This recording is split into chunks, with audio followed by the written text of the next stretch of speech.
Absolutely Focused Radio, Season 4, Episode 13. Healing the Divine, How Awareness Restores Love. Welcome to Absolutely Focused Radio, where clarity meets courage and healing meets honesty. Today we explore how love, when tangled with fear, can turn into control. We'll unpack how emotional wounds get passed down, how awareness stops the cycle, and how sobriety protects the peace that pain tries to steal. Sometimes love turns into leverage, not because people are evil, but because they're scared. A parent might fear losing influence, so they hold tighter instead of listening closer. When fear leads, communication breaks. Suddenly, you're explaining yourself instead of being understood. That's the moment you shrink to fit inside someone else's fear. But love, real love, expands. It never confines. Science calls this emotional projection, placing your own pain on someone else. Research from the American Psychological Association shows that unresolved resentment often becomes defensive control inside families. Science calls it projection. Soul calls it pain disguised as protection. When that happens, children learn loyalty through silence, not honesty. And sometimes it's subtle. Tone, tension, or stories repeated until they sound like truth. That's why compassion matters. People repeat what once kept them safe, even if it hurts others now. Understanding doesn't mean you excuse it. It means you stop absorbing it. Every generation deserves a softer landing than the one before. Let's talk digital life. Modern triangulation doesn't just happen in person. It happens through texts, group chats, and posts that speak at people instead of to them. Screens amplify silence. Tools like Pause AI or Space for Mind help you slow reactions before you hit send. Digital sobriety for emotional balance. Scrolling while angry is emotional drinking. Looks like control, feels like chaos. Tech can't fix pain, but it can keep you from forwarding it. Here's the truth. You can't out-control a controller, but you can outgrow them. Healing starts when you shift focus. Therapy, journaling, prayer, movement, accountability. Growth doesn't always roar. Sometimes it whispers, not this time. That's the discipline, staying grounded when chaos sends the invite. Some fathers just want to be that father. Not perfect, not performing, just present. They don't want to borrow someone else's family or chase affection through replacement. They want to love their kids fully, honestly, with both hands open. But some environments are built against that. When someone refuses accountability, they build a story instead. They'll find people, posts, and reasons to blame. Not for truth, but for protection. And suddenly, you're not healing. You're defending. They'll make your peace look like guilt and your silence sound like confession. But all you wanted was connection. Some people say, get over it. But how do you get over absence? There will always be voices for the child who never knew their father, and the man who swore he'd never repeat that story. When you try to break a cycle, the world built on that cycle will call you the problem. They did it to their fathers. Now they try to do it to you. It's in your quiet nights, maybe your drunk ones, when truth hits hardest. They'd rather support your self-destruction than your transformation. But healing men aren't dangerous. They're necessary. Every time a father chooses presence over pride, the whole lineage exhales. You're not here to prove you're good. You're here to be good, steady, accountable, consistent. That's how you end the pattern. Not by fighting louder, but by living quieter, cleaner, freer.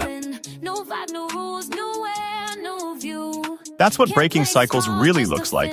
It's messy, it's lonely, it's misunderstood. But it's sacred work, because you're choosing healing over history.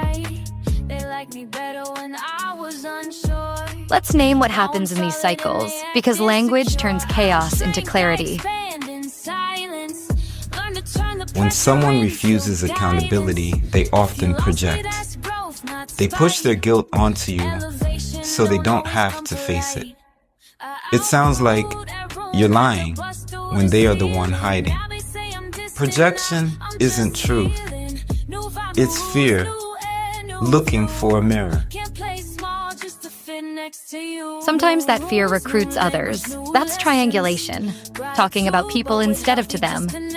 It builds small crowds around a wound, not a solution. Healthy communication never needs an audience. Then comes the smear campaign. Story stretched to fit a feeling. They'll twist your growth into guilt just to keep the old story alive. Remember, when truth threatens control, storytelling becomes survival. And there's gaslighting. Bending reality until you question your own mind. It makes you defend your memory instead of your peace. Confusion is the weapon. Awareness is the cure. Most of this isn't new, it's inherited.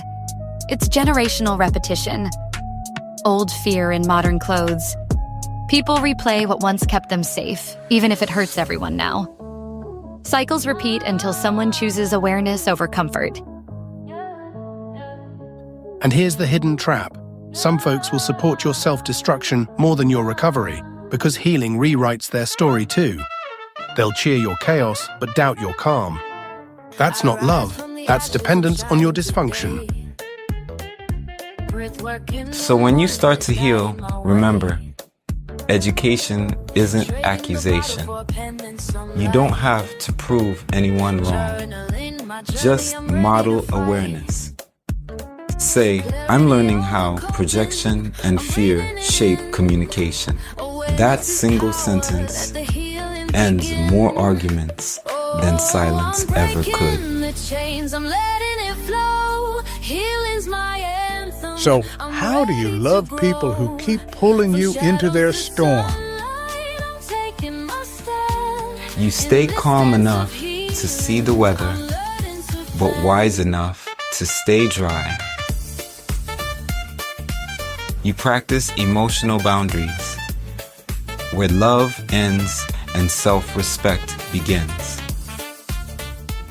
Your job isn't to fix others, it's to model peace. Healing doesn't mean pretending it didn't happen. It means learning from it without living in it. Family research confirms that emotional regulation lowers relapse risk by over 40%.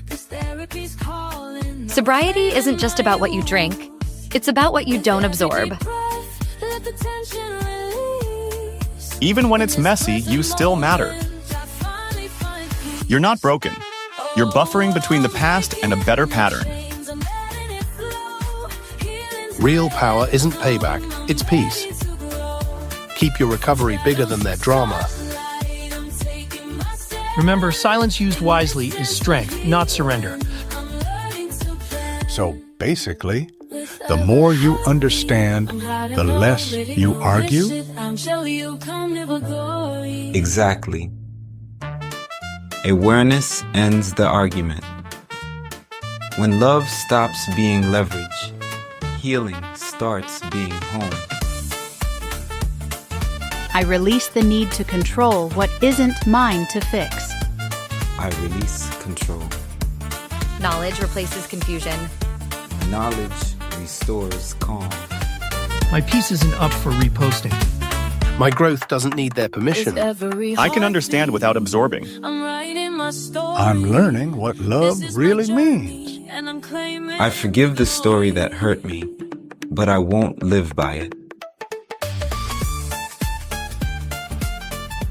You've been listening to Absolutely Focused Radio.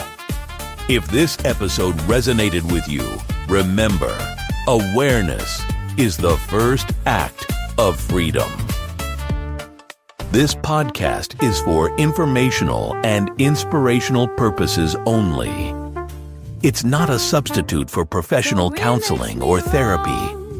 If you or someone you know is struggling with mental health or substance use, reach out for help.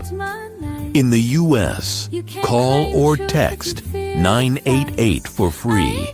Confidential support. Outside the U.S., contact your local mental health hotline. Stay grounded, stay kind. And remember, clarity is love in focus.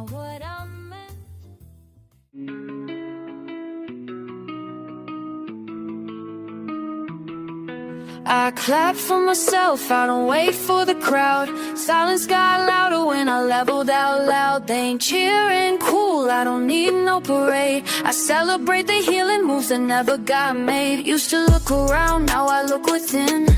Try to prove my worth, now I just win.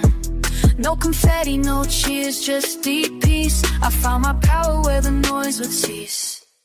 Clapping back at every version I broke. Turn pain into fuel, every tear was a quote.